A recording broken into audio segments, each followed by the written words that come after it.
Hello दोस्तों, आप सभी का स्वागत है आपके अपने YouTube channel diploma in chemical engineering में। आज हम प्रीवियस ईयर क्वेश्चन के बारे में बात करने वाले हैं जो केमिकल इंजीनियरिंग के 5th सेमेस्टर में मटेरियल साइंस सब्जेक्ट का है। तो हम फर्स्ट क्वेश्चन की बात करते हैं। तो हमारा फर्स्ट क्वेश्चन है what are amorphous solid, write the main feature with example. What are amorphous solid, write their main feature with example. amorphous solid मतलब वे सॉलिड जिनके अवयवी कण मतलब कि कॉन्स्टिट्यूएंट पार्टिकल, ये जैसे अणु, परमाणु, आयन अनिश्चित एवं अनियमित क्रम में व्यवस्थित होते हैं या अरेंज होते हैं, एमॉर्फस सॉलिड कहलाते हैं। इनके अवयवी कणों यानी कि कॉन्स्टिट्यूएंट पार्टिकल की व्यवस्था लघुपरासी होती है। इनको आभासी ठोस अथवा अतिशीतित द्रव भी कहा जाता है। एग्जाम्पल है कांच, रबर, प्लास्टिक इत्यादि। प्रॉपर्टीज ऑफ एमॉर्फस सॉलिड के गुण। एमॉर्फस सॉलिड को अक्रिस्टलीय ठोस भी कह सकते हो। तो इसकी पहली प्रॉपर्टी है अक्रिस्टलीय ठोस का अनिश्चित आकार होता है, मतलब कि इनका आकार जो है निश्चित नहीं होता है। और अक्रिस्टलीय ठोस समदैशिक नेचर के होते हैं।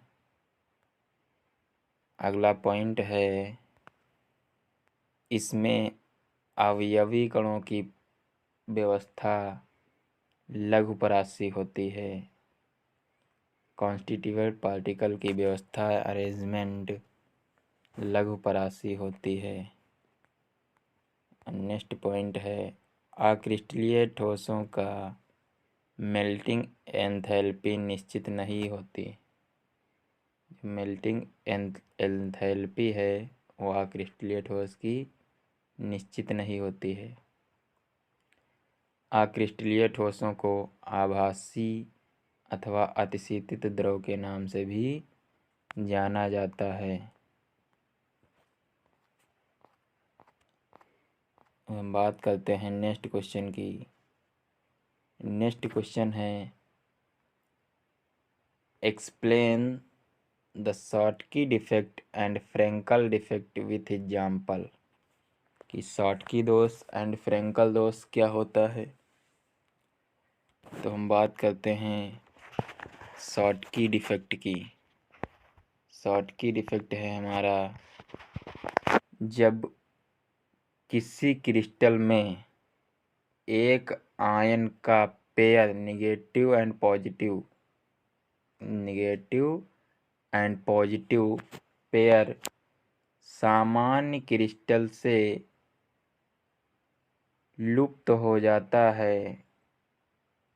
मतलब कि जो सामान्य क्रिस्टल है वो वहाँ से जो निगेटिव एंड पॉजिटिव का पेयर है आयन का वो रिमूव हो जाता है, तो शॉटकी डिफेक्ट कहलाता है। जैसे कि डायग्राम में देख सकते हैं, ये एक सामान्य क्रिस्टल है।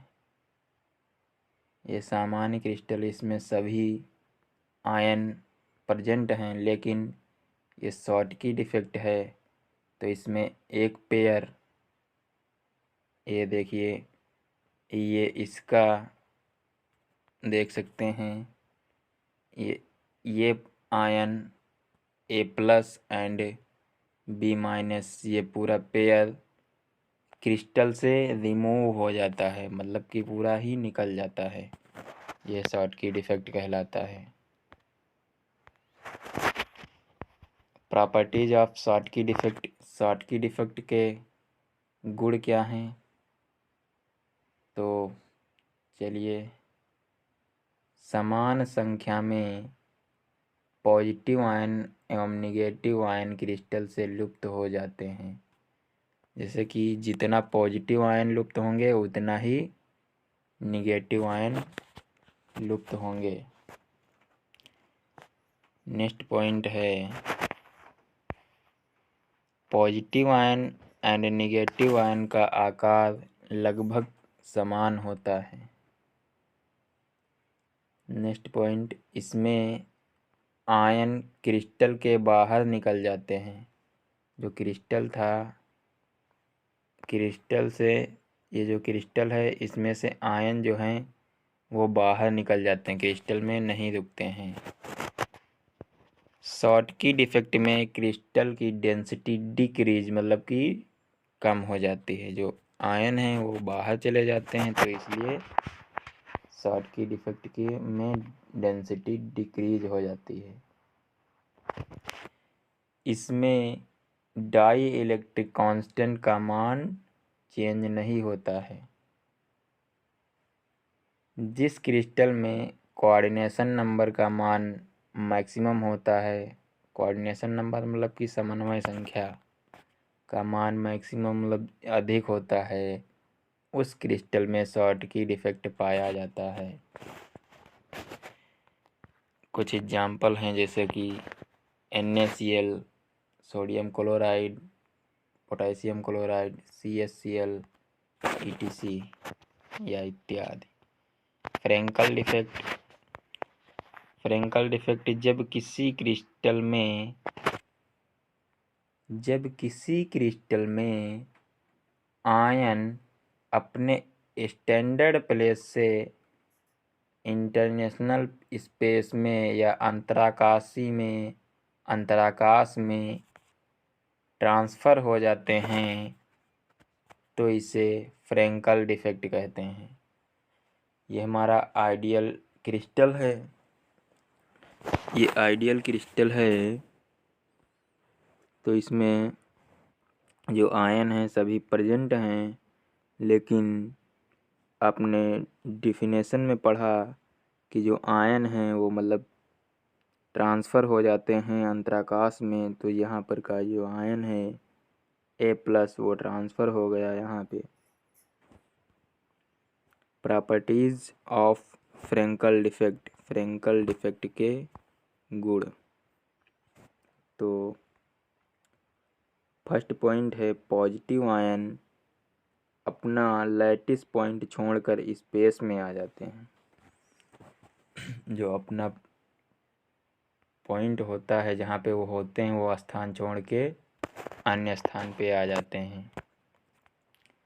इसमें डेंसिटी का मान चेंज हो जाता है। नेक्स्ट पॉइंट है इसमें आयन क्रिस्टल के स्पेस में चले जाते हैं। नेक्स्ट पॉइंट, इसमें डाई इलेक्ट्रिक कांस्टेंट का मान डिक्रीज हो जाता है। जो डाई इलेक्ट्रिक कांस्टेंट का मान है वो डिक्रीज हो जाता है, यानी कम हो जाता है।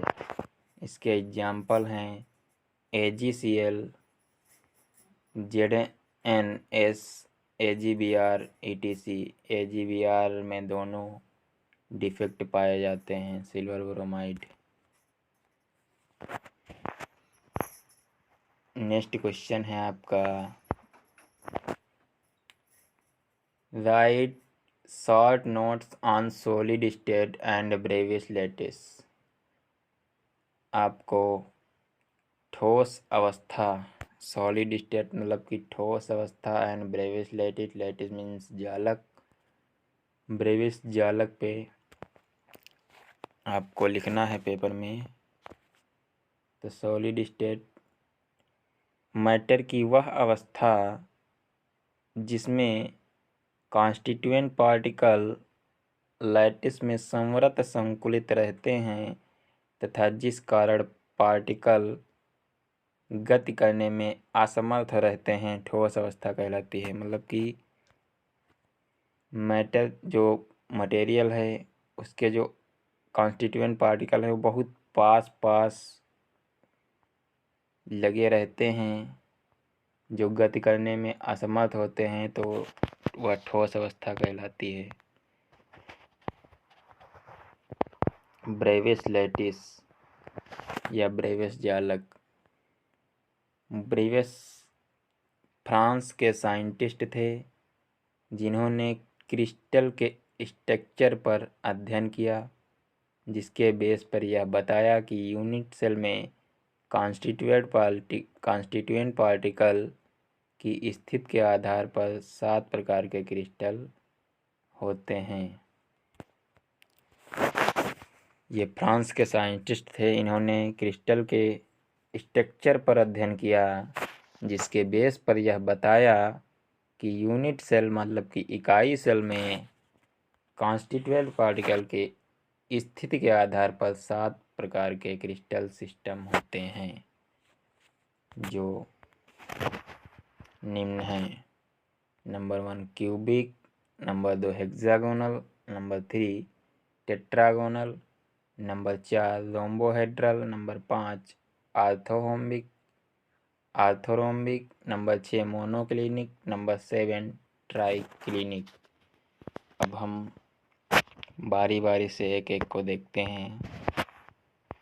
क्यूबिक, इसमें तीनों सिरों की लंबाई समान होती है तथा तीनों सिरों के कोण एक दूसरे के लंबवत होते हैं, अर्थात तीनों सिरों के मध्य का कोण 90 डिग्री होता है। इसमें जो तीनों सिरे या तीनों भुजाएं हैं बराबर हैं। A = B = C, alpha = beta = gamma = 90 degree का कोण बना रहे हैं सभी। नंबर 2 हेक्सागोनल, 2 अक्षीय भुजा समान लंबाई की होती हैं।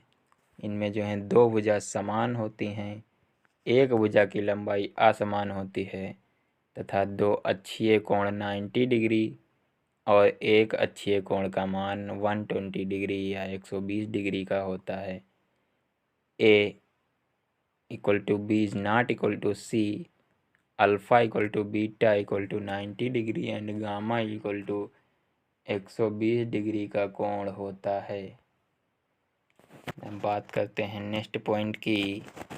नेक्स्ट पॉइंट है टेट्रागोनल, अंतःकेंद्रित। इसमें सभी सिरों की लंबाई समान नहीं होती है, लेकिन सभी सिरे एक दूसरे के लंबवत होते हैं, अर्थात अल्फा = बीटा = गामा = 90 डिग्री का कोण पे हैं। नेक्स्ट पॉइंट है रोम्बोहेड्रल। इसमें तीनों भुजाओं की अक्षीय लंबाई तथा तीनों कोण भी समान होते हैं, लेकिन जो 3 कोण हैं इनके कोणों का मान 90 डिग्री नहीं होता है। तीनों भुजाएं समान हैं लेकिन कोण 90 डिग्री नहीं है। नेक्स्ट पॉइंट है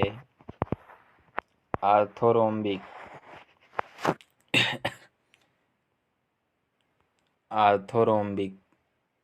इसमें तीनों भुजाओं की लंबाई एक दूसरे से असमान होती है, लेकिन तीनों भुजाएं एक दूसरे के लंबवत होते हैं, अर्थात सभी भुजाओं के मध्य का कोण 90 डिग्री होता है। सभी भुजाएं असमान और सभी कोण समान होते हैं। नेक्स्ट पॉइंट है मोनोक्लिनिक। इसमें तीनों अक्षीय भुजाओं की लंबाई अलग अलग होती है। 2 अक्षीय कोण 90 डिग्री के होते हैं, लेकिन एक अक्षीय कोण का मान 90 डिग्री नहीं होता है। ट्राइक्लिनिक, इसका यह डायग्राम नहीं होगा।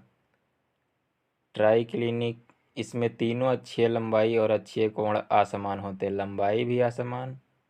A ≠ B is not equal to C। Next question है how are N type and P type semiconductor form? Give one example of each N type semiconductor। जब किसी जर्मेनियम और सिलिकॉन क्रिस्टल में 5 valency वाला impurities atom mix किया जाता है तो वह जर्मेनियम और सिलिकॉन के एक एटम को रिमूव कर उसका स्थान ले लेता है। इम्प्योरिटी एटम के 5 संयोजक इलेक्ट्रॉन में से 4 इलेक्ट्रॉन अपने चारों ओर स्थित जर्मेनियम के 4 एटम के एक एक संयोजक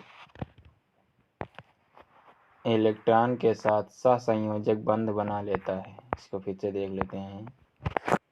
जब किसी जर्मेनियम और सिलिकॉन क्रिस्टल में 5 वैलेंसी वाला इम्प्योरिटी एटम मिक्स किया जाता है तो वह जर्मेनियम और सिलिकॉन के एक एटम को रिमूव कर उसका स्थान ले लेता है। इम्प्योरिटी एटम के 5 संयोजक इलेक्ट्रॉन में से 4 इलेक्ट्रॉन अपने चारों ओर स्थित जर्मेनियम के 4 एटम के एक एक संयोजक इलेक्ट्रॉन के साथ सहसंयोजक बंध बना लेता है। मतलब सहसंयोजक बंध कोवैलेंट बॉन्ड बना लेता है तथा बाकी 5वां संयोजक इलेक्ट्रॉन किसी के साथ बॉन्ड नहीं बना पाता है, अतः यह इलेक्ट्रॉन फ्री इलेक्ट्रॉन की भांति व्यवहार करने लगता है। इस प्रकार क्रिस्टल जर्मेनियम और सिलिकॉन की कंडक्टिविटी इंक्रीज हो जाती है। इस प्रकार इम्प्योर जर्मेनियम को एन टाइप सेमीकंडक्टर मतलब कि अर्धचालक कहा जाता है। ये डायग्राम है एन टाइप सेमीकंडक्टर का। इसमें जो 5वां मुक्त इलेक्ट्रॉन है वो यहीं पर राउंड करता है। ये फ्री इलेक्ट्रॉन दिखाया गया है। पी टाइप सेमीकंडक्टर जब किसी क्रिस्टल में 3 वैलेंसी वाले इम्प्योरिटीज एटम को मिलाया जाता है तो यह भी एक एटम का स्थान ले लेता है। इम्प्योरिटी के 3 संयोजक इलेक्ट्रॉन 3 निकटतम जर्मेनियम और सिलिकॉन के एटम के एक एक संयोजक इलेक्ट्रॉन के साथ मिलकर कोवैलेंट बॉन्ड बना लेते हैं। यहाँ पे भी सहसंयोजक बंध बनाते हैं। जबकि जर्मेनियम का चौथा संयोजक इलेक्ट्रॉन बॉन्ड नहीं बना पाता है, अतः क्रिस्टल में इम्प्योरिटी एटम के एक और एम्प्टी प्लेस रह जाता है जिसे होल या कोटर कहते हैं। बाह्य विद्युत क्षेत्र लगाने पर इस होल में पड़ोसी जर्मेनियम एटम से बद्ध एक इलेक्ट्रॉन आ जाता है। इस प्रकार होल क्रिस्टल जर्मेनियम के भीतर एक स्थान से दूसरे स्थान में चलने लगते हैं। इस प्रकार के इम्प्योर जर्मेनियम और सिलिकॉन को पी टाइप सेमीकंडक्टर या अर्धचालक कहते हैं। इनमें आवेशवाहक कोटर पॉजिटिव होते हैं। इसमें इम्प्योरिटी एटम को ग्राही या एक्सेप्टर कहते हैं। ये हमारा कोटर है। ये देखिए जो दिख रहा है आपको छोटा सा, इसे कोटर कहा जाता है। नेक्स्ट क्वेश्चन है explain diamagnetic and paramagnetism with example. Diamagnetic way material जिन्हें चुंबकीय क्षेत्र में रखने पर चुंबकीय क्षेत्र की विपरीत दिशा में परंतु बहुत कम मात्रा में चुंबकित होते हैं, डायामैग्नेटिज्म मटेरियल कहलाते हैं। वे मटेरियल जिन्हें चुंबकीय क्षेत्र में रखने पर चुंबकीय क्षेत्र की विपरीत दिशा में परंतु बहुत कम मात्रा में चुंबकित होते हैं, डायामैग्नेटिज्म मटेरियल कहलाते हैं। Properties of diamagnetism material. First point है, डायामैग्नेटिज्म मटेरियल को बाह्य चुंबकीय क्षेत्र में रखने पर चुंबकीय बल रेखाएं इन पदार्थों से होकर नहीं गुजरती हैं। डायामैग्नेटिज्म मटेरियल से बनी किसी छड़ को एक धागे से बांधकर किसी बाह्य चुंबकीय क्षेत्र में लटकाने पर छड़ की एक्सिस चुंबकीय क्षेत्र के परपेंडिकुलर हो जाती है। डायामैग्नेटिक मटेरियल से बनी किसी छड़ को एक धागे से बांधकर किसी बाह्य चुंबकीय क्षेत्र में लटकाने पर छड़ की एक्सिस चुंबकीय क्षेत्र के परपेंडिकुलर हो जाती है। आपका नेक्स्ट पॉइंट है, डायामैग्नेटिक मटेरियल से मैग्नेटिक फील्ड को हटा लेने पर इनका चुंबकन समाप्त हो जाता है। नेक्स्ट पॉइंट है, डायामैग्नेटिक मटेरियल्स सॉलिड, लिक्विड तथा गैसेस सभी रूप में होते हैं। यदि डायामैग्नेटिक लिक्विड को यू नली में भरकर नली की एक भुजा प्रबल चुंबकीय ध्रुव के मध्य रखा जाए तो उस भुजा में लिक्विड लेवल गिर जाता है या डाउन हो जाता है। जैसे कि ये इसमें दिखाया गया है, जो यहाँ पे पहले लिक्विड यहाँ था लेकिन अब यहाँ हो गया है चुंबकीय क्षेत्र। Example of diamagnetism materials. Example of diamagnetism materials. बात करते हैं हम डायामैग्नेटिज्म मटेरियल की, तो ये हैं copper, gold, bismuth, zinc, lead, water, air, hydrogen, Hg, sodium chloride, nitrogen इत्यादि। अब पैरामैग्नेटिज्म मटेरियल की बात करते हैं, यह उसके अपोजिट होता है।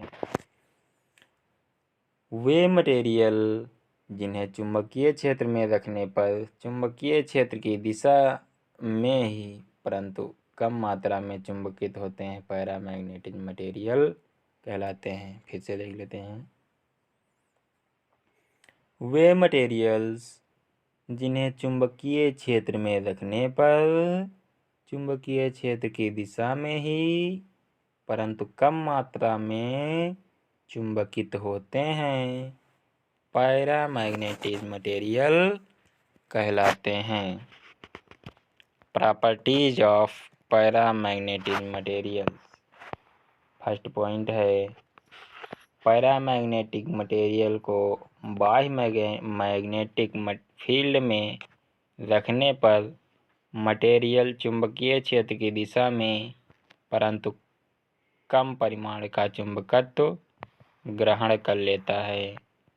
नंबर 2, यदि मैग्नेटिक मटेरियल्स की एक छड़ को किसी धागे में बांधकर किसी बाह्य चुंबकीय क्षेत्र में लटकाया जाए तो छड़ धीरे धीरे चुंबकीय क्षेत्र की दिशा में एलाइंड हो जाती है। नेक्स्ट पॉइंट है आपका, चुंबकीय क्षेत्र को हटा लेने पर इनका चुंबकन समाप्त हो जाता है। यदि अनुचुंबकीय द्रव को यू नली में भरकर नली की एक भुजा को चुंबकीय ध्रुवों के मध्य रखा जाए तो लिक्विड लेवल ऊपर उठ जाता है, मतलब टॉप पर आ जाता है। ये उसके अपोजिट होता है। यदि अन्य चुंबकीय द्रव को U नली में भरकर नली की एक भुजा को चुंबकीय ध्रुव के मध्य रखा जाए तो लिक्विड लेवल ऊपर उठ जाता है। ये देखिए यहाँ पे इतना था लिक्विड लेवल, ये ऊपर उठ गया जो यहाँ पहुँच गया। इसके एग्जाम्पल हैं, इसके निम्न एग्जाम्पल हैं aluminium, sodium, platinum, oxygen, salt of oxygen. तो हमारी वीडियो यहीं पे समाप्त होती है और शेष क्वेश्चन नेक्स्ट पार्ट में मिलेंगे। तो वीडियो पसंद आई हो तो वीडियो को लाइक करें, चैनल को सब्सक्राइब करें। मिलते हैं नेक्स्ट वीडियो में, तब तक के लिए जय हिंद, जय भारत।